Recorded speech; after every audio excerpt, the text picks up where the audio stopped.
ব্যক্তি যদি নিয়মিত ভাবে দরুদ শরীফ পাঠ করে, যেমন কোন ব্যক্তি যদি দৈনিক 1000 বার দরুদ শরীফ পাঠ করে, মাত্র 1000 বার, অনেকের কাছে মনে হচ্ছে যে 1000 বার তো অনেক বার, তাই না? কিন্তু কোন ব্যক্তি যদি এই আমলটা করতে পারে, আল্লাহ তাআলা, আমি এই আমলটা করার পরে, আমি পরীক্ষিত একটা আমলের কথা বলছি, আমার কোন একটা সময় 2018 সালে একটা বিষয়ে খুব বেশি প্রয়োজন ছিল, এবং এটা এমন একটা সময় প্রয়োজন, ওই সময়ে ওইটা পাওয়ার আর কোনো সম্ভাবনা নেই। তো একটা আশা ছিল যে আমলটা করতে থাকে, ইনশাল্লাহ দেখি আল্লাহ এর দ্বারা কোনো ফলাফল দেয় কিনা। তো দৈনিক ফজরের নামাজের পর 1000 বার দরুদ শরীফের আমল করেছিলাম। তো বেশিক্ষণ সময় লাগে নাই। তার ছোট্ট দরুদ যদি আমরা আমল করি, সাল্লাল্লাহু আলাইহি ওয়াসাল্লাম, এটা একটা দরুদ, এটা যদি কোনো ব্যক্তি 1000 বার পড়ে, খুব বেশি 25 থেকে 30 মিনিট সময় লাগে, আরো কম লাগতে পারে, আমার 25 মিনিটের মতো লাগতো। তো প্রতিদিন ফজরের নামাজের পরে এই আমলটা শুরু করলাম। তো শুরু করার পরে আল্লাহর উপর ভরসা করে গেলাম। তো যাওয়ার পরে আসলে আল্লাহ তাআলা এত সহজে মানে ওই জিনিসটা আমার নসিবে দান করছেন, এটা আমি কল্পনাও করতে পারিনি, এত সহজে দান করছেন। অথচ ওইটার জন্য প্রতিযোগিতা হয়, অনেক কম্পিটিশন হয়, অনেক কিছু হয়। তো পরে শুধু চিন্তা করলাম যে আল্লাহ তাআলা এত সহজে এটাকে দান করলেন, কি আমল হতে পারে। আমার মনের মধ্যে একটা সাক্ষ্য দিল যে প্রতিদিন 1000 বার দরুদ শরীফের এই আমলটা হয়তো আল্লাহ তাআলার কাছে পছন্দ হয়েছে, এটা হয়তো আল্লাহ তাআলা কবুল করেছেন, এবং আমি আমলটা এই জন্যই করতাম। এই জন্য যারা এই আমলটাকে অভ্যাসে পরিণত করবে ইনশাআল্লাহ, একটা টার্গেটকে কেন্দ্র করেন, যে দেখেন আমি একটা আমলের কথা আপনাদেরকে বলি, মৃত্যুর সময় কালিমা নসিব হওয়া অথবা ইমানের হালতে মৃত্যুবরণ করা, এটা বহুত কঠিন একটা বিষয়। আমাদের কাছে, অনেকের কাছে এটা সহজ মনে হতে পারে, কিন্তু মৃত্যু পথযাত্রী যারা, মৃত্যুর সম্মুখীন যারা যারা হয়েছেন, একমাত্র তারা বলতে পারবেন যে মৃত্যু যন্ত্রণাটা কতটা কঠিন। হাদিসের মধ্যে আসছে, যখন একজন ব্যক্তির কাছে মালাকুল মউত সামনে চলে আসে, ঠিক তখন ফেরেশতার একটা, শয়তানদের একটা টিম চলে আসে, শয়তানের একটা টিম চলে আসে যে এই ব্যক্তিকে এই শেষ মুহূর্তে যদি ঈমান হারা করে দিতে পারি, তাহলে আমি সাকসেস।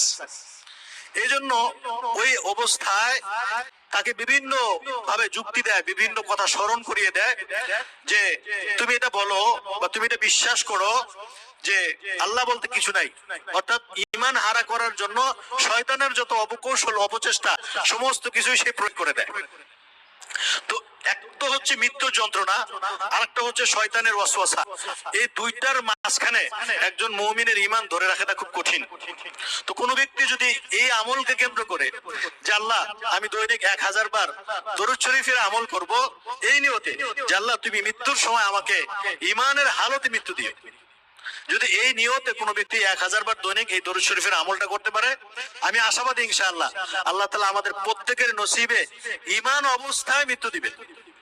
এটা খুব বেশি কঠিন কিছু না। দেখেন আমরা যারা 5 ওয়াক্ত নামাজ মসজিদ থেকে, বাসা থেকে মসজিদে এসে আদায় করি, যদি আমি সাল্লাল্লাহু আলাইহি ওয়াসাল্লাম এই দরুদটা যদি পড়ি বাসা থেকে মসজিদ পর্যন্ত, মসজিদ থেকে বাসা পর্যন্ত, আমার মনে হয় যে 200 বার পড়া সম্ভব। যদি 200 বার পড়া সম্ভব হয়, তাহলে 5 ওয়াক্ত কয়শ বার হয়ে যায়? 1000 বার হয় কিনা? শুধু এই 5 ওয়াক্ত 1000 বার হয়ে যায়। যারা আমরা অফিস আদালত করি, বাসা থেকে অন্তত অফিস পর্যন্ত যেতে কতক্ষণ সময় লাগে? আধা ঘন্টা, 1 ঘন্টা তো লাগেই। গাড়িতে বসে থাকি, গাড়িতে বসে বসে পাশের ব্যক্তির সাথে কথা না বলে আমি যদি সাল্লাল্লাহু আলাইহি ওয়াসাল্লাম পড়ি, আধা ঘন্টাও লাগবে না, 1000 বার হয়ে যাবে। বাসা থেকে মসজিদে যাই, বাসা থেকে অফিসে যাই, অফিস থেকে বাসায় আসি, এরকম ভাবে অসংখ্য সময় আমরা কিন্তু বিভিন্ন ভাবে অতিক্রম করি। যারা মসজিদে আসি অন্তত যদি 10 মিনিট সময় করেও পড়ি, যে আমি 5 ওয়াক্ত মসজিদেই পড়বো, মসজিদে নামাজের পরে 5 মিনিট করে সময় নিলাম, 10 মিনিট করে সময় নিলাম, 10 মিনিটে 200 বার হয়ে যায়।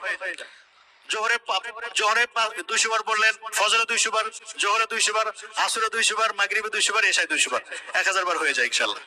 হয় না? এরকম ভাবে অনেকে বিভিন্ন রকমের রোগে আক্রান্ত, এই আমলটা করে দেখেন ইনশাআল্লাহ। এটা পরীক্ষিত একটা আমলের কথা বলছি।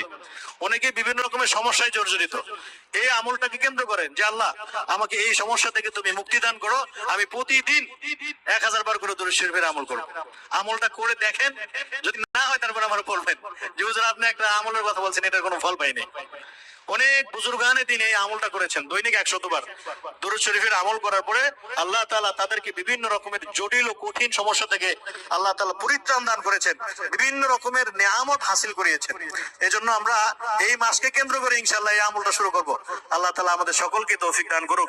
ওয়া আখিরু দাওয়ানা আলহামদুলিল্লাহি রাব্বিল আলামিন।